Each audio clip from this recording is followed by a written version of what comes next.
CTET 2023 में आवेदन करते समय एजुकेशन डिटेल में बहुत ज़्यादा अभ्यर्थियों को कन्फ्यूजन है कि पास स्टेटस में क्या फिल करेंगे, ईयर ऑफ पासिंग में क्या फिल करेंगे, कोर्स में क्या सेलेक्ट करना है, बोर्ड नेम में क्या सेलेक्ट करना है, रिजल्ट मोड में क्या सेलेक्ट करना है और इंस्टीट्यूट पिन कोड में क्या सेलेक्ट करना है। अंत तक जुड़े रहिएगा।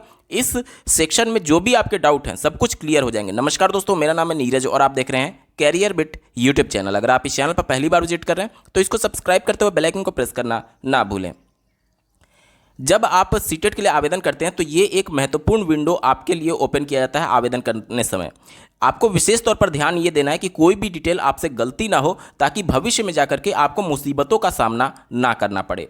ध्यान दीजिएगा, पहला जो कॉलम है पास स्टेटस, ये सब कुछ डिटेल आपके जो बीएड किए हुए हैं, बीएलएड किए हुए हैं, डीएलएड किए हुए हैं, डीएड किए हुए हैं, जेबीटी किए हुए हैं, ईटीटी किए हुए हैं, उनका डिटेल मांगा जा रहा है, ना तो आपके ग्रेजुएशन का और ना ही आपके इंटरमीडिएट का डिटेल मांगा जा रहा है। ठीक है, साफ शब्दों में आप ऊपर देख भी सकते हैं, diploma in education in accordance with the prescribed minimum qualification detail, यानी कि जो आप पहले चुनेंगे डिप्लोमा इन एजुकेशन या फिर डिग्री इन एजुकेशन, इसके पहले वाले ऑप्शन में, उसके बाद ये वाला विंडो आपके लिए ओपन हो जाएगा। ठीक है, तो ये जो डिटेल मांगे गए हैं वो बीएड और डीएलएड के मांगे गए हैं, ना कि आपके ग्रेजुएशन और इंटरमीडिएट के। तो कंफ्यूज मत होइएगा। पास स्टेटस में अगर आपका डीएलएड कंप्लीट हो चुका है तो आप यहां पर पास को सेलेक्ट करेंगे। ठीक है, अगर आपका डीएलएड कंप्लीट हो चुका है तो पास को सेलेक्ट करेंगे, या फिर बीएड कंप्लीट हो चुका है तो पास को सेलेक्ट करेंगे। अगर आप अभी भी अपीयरिंग में है तो आप पास ना सेलेक्ट करके यहां पर आपको अपीयरिंग सेलेक्ट कर लेना है। ठीक है, अपीयरिंग यहाँ पर देखिए, ये ड्रॉप डाउन मेनू है, इस पर क्लिक करेंगे तो दो ऑप्शन खुलेगा, पास्ड और अपीयरिंग। तो आप अपने हिसाब से, अगर आप अभी कंप्लीट नहीं हुआ है तो अपीयरिंग सेलेक्ट करेंगे। साथ ही साथ ऐसे अभ्यर्थी जिनका बीएड या फिर डीएलएड में किसी भी सब्जेक्ट में या फिर किसी भी सेमेस्टर में बैक पेपर रह गया है, भले ही उनका बैच क्यों ना कंप्लीट हो गया हो। जैसे कि उदाहरण में देता हूं, मान लीजिए 2017 बैच का कोई बीएड या फिर डीएलएड का कैंडिडेट है, उसका बैच तो कंप्लीट हो चुका 2019 में, फाइनल रिजल्ट भी आ चुका होगा, लेकिन किसी भी सेमेस्टर में अगर उनका बैक बचा हुआ है या फिर किसी भी सब्जेक्ट में बैक बचा हुआ है तो वो अपीयरिंग में काउंट होंगे, ना कि पास में। क्यों?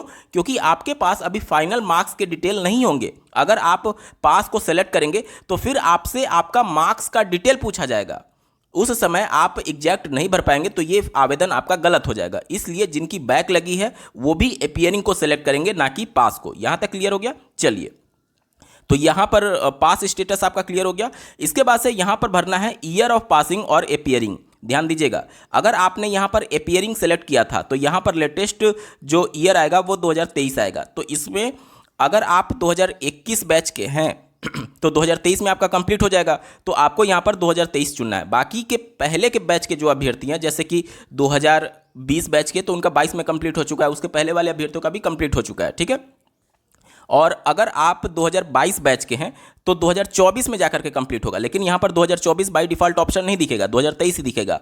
तो आपको 2023 ही चुनना है, कंफ्यूज मत होइएगा, इसमें कोई भी प्रॉब्लम नहीं होगी। इसके बाद आते हैं, अगर आपका पास हो चुके हैं तो ईयर ऑफ पासिंग क्या भरेंगे। अगर आप डीएलएड किए हुए हैं तो आप अपना फाइनल सेमेस्टर का रिजल्ट उठा करके देखिएगा, उसमें रिजल्ट डिक्लेयरिंग डेट लिखा होता है। तो उस डेट, जो डेट मेंशन किया गया, जैसे कि मान लीजिए वहां पर मेंशन किया गया है 7/6/2022, तो आपका ईयर ऑफ पासिंग जो होगा वो 2022 होगा। ध्यान से समझ लीजिए, ईयर ऑफ पासिंग आपके फाइनल सेमेस्टर के रिजल्ट पर ये रिजल्ट डिक्लेयरिंग डेट मेंशन होता है, उस डेट का जो ईयर होता है वहीं आपका ईयर ऑफ पासिंग होता है। जैसे कि उत्तर प्रदेश में अगर डीएलएड 2017 बैच की बात करें तो इनका फाइनल 2019 में कंप्लीट हो गया था, लेकिन रिजल्ट 2020 में जारी हुआ, तो इनका ईयर ऑफ पासिंग 2020 माना जाएगा। 18 बैच की बात करें तो इनका जो रिजल्ट घोषित हुआ था वो 2021 में जाकर के घोषित हुआ था, तो इनका ईयर ऑफ पासिंग 2020 नहीं है बल्कि 2021 है। इसी प्रकार से अन्य बैच का भी आप देख लीजिएगा, आपके रिजल्ट पर मेंशन होता है। ठीक है, तो ये तो क्लियर हो गया। इसके बाद से बात करते हैं कोर्स और स्ट्रीम नेम में।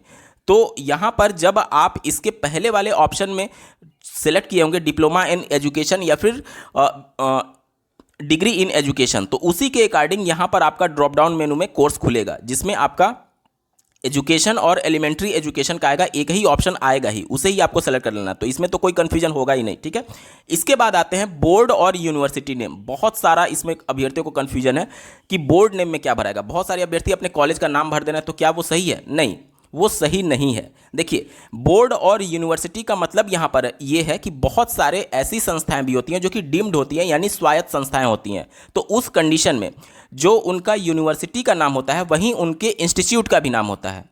ध्यान से समझिएगा, बहुत सारे इंस्टीट्यूट जो होते हैं अपने स्तर पर स्वायत्त संस्था के तौर पर आपको बीएड या फिर डीएलएड कराती हैं, तो वहाँ पर उसका जो नेम होगा, इंस्टीट्यूट नेम, वही यूनिवर्सिटी नेम या फिर बोर्ड नेम माना जाएगा।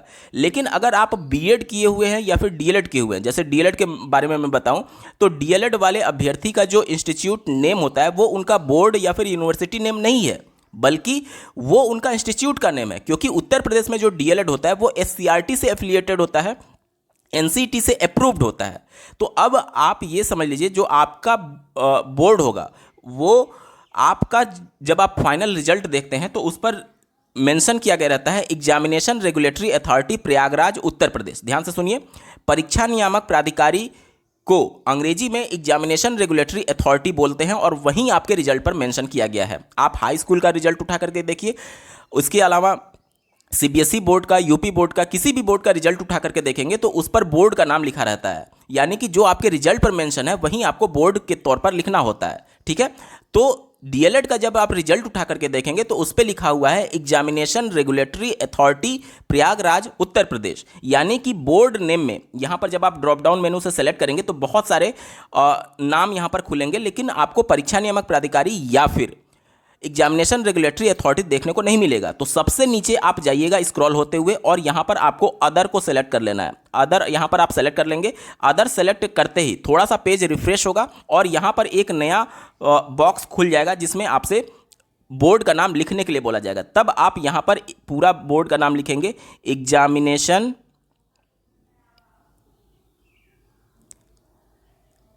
रेगुलेटरी अथॉरिटी प्रयागराज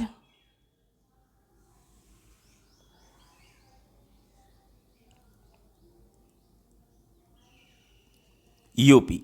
ये आपको बोर्ड का नाम लिखना है डीएलएड के कंडीशन में। बहुत सारे अभ्यर्थी का ये कन्फ्यूजन हो सकता है कि क्या एससीईआरटी यहां पर नहीं लिख सकते।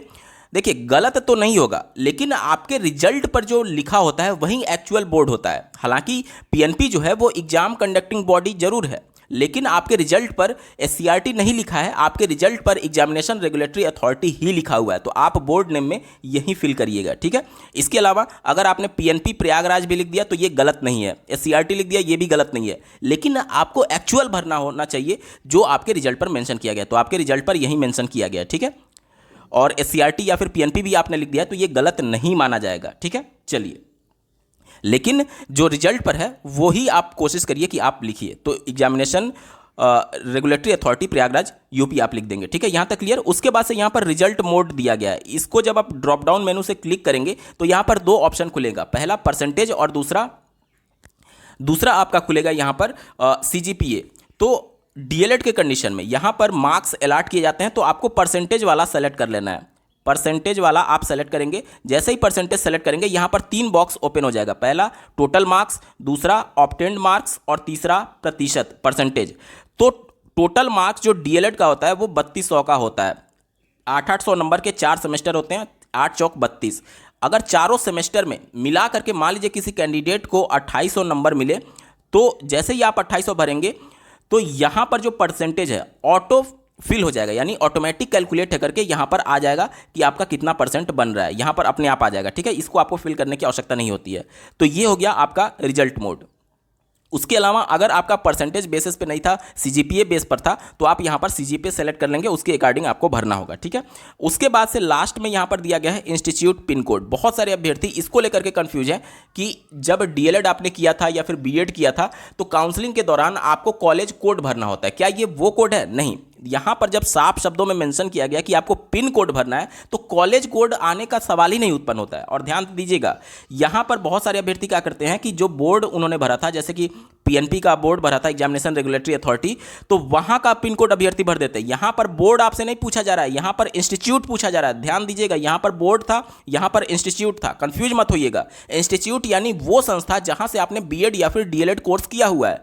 तो जहाँ से आपने बीएड या फिर डीएलएड कोर्स किया हुआ है वो कॉलेज जहाँ पर भी स्थित है उस जगह का पिन कोड आपसे पूछा जा रहा है। जैसे कि मान लीजिए एक अभ्यर्थी लखनऊ का रहने वाला है, तो लखनऊ का जो पिन कोड होगा उससे कोई मतलब ही नहीं है। अगर उसने सीतापुर से डीएलएड कोर्स किया है तो सीतापुर में जहां पर उसका कॉलेज स्थित है उस जगह का एरिया कोड, पिन कोड यहां पर आपको भरना है। ठीक है, आपका इंस्टीट्यूट जहां पर भी है उस जगह का पिन कोड यहां पर भरना है। अब मैं समझता हूं कि यहां पर जो भी डिटेल में कन्फ्यूजन थे वो सब कुछ आपके क्लियर हो चुके होंगे।